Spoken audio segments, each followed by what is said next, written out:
Look at the conundrum right now that Republicans find themselves in. It's that for every vote that they're getting on the far right, coalescing behind Donald Trump, they are losing the voters they're going to need in the general election. And that's something that, Governor, I'd like to ask you.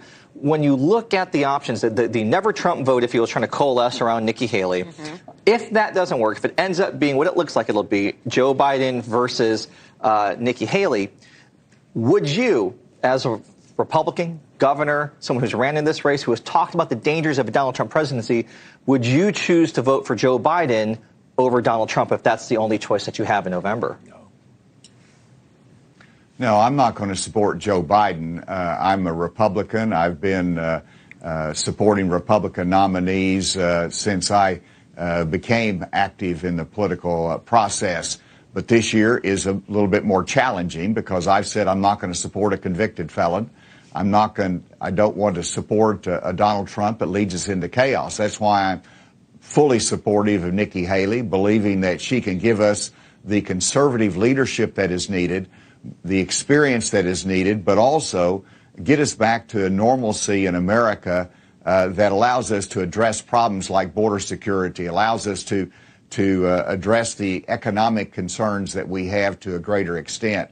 And so this is a challenge for us this year, but I will not be supporting Joe Biden. His policies have taken us the wrong direction. Gentlemen, there was this idea that Trump needed Tim Scott's endorsement. He dropped out of the race because he couldn't even poll at 4%. Caton, do you think that made a huge deal? Well, Tim Scott is beloved in South Carolina, but again, that's another politician. Nikki Haley appointed him, and that put a question mark up. And then Donald Trump embarrassed him.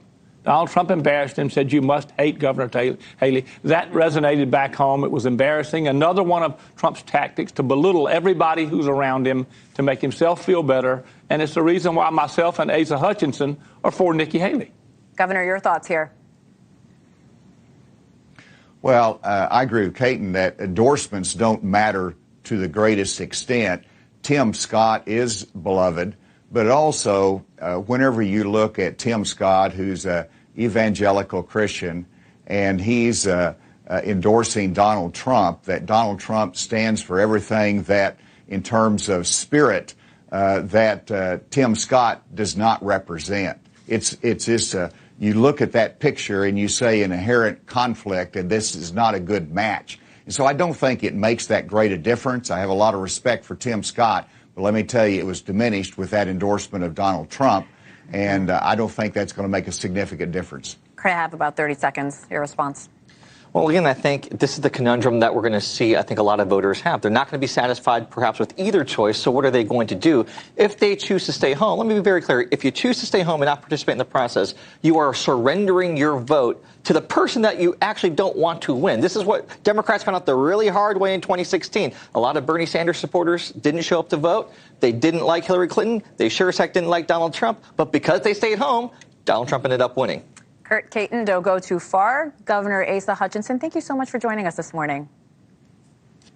Good to be with you. Thank you. And coming up, disgraced former attorney Alex Murdaugh is back in court nearly a year after he was convicted for the murder of his wife and his son. His fight for a retrial next.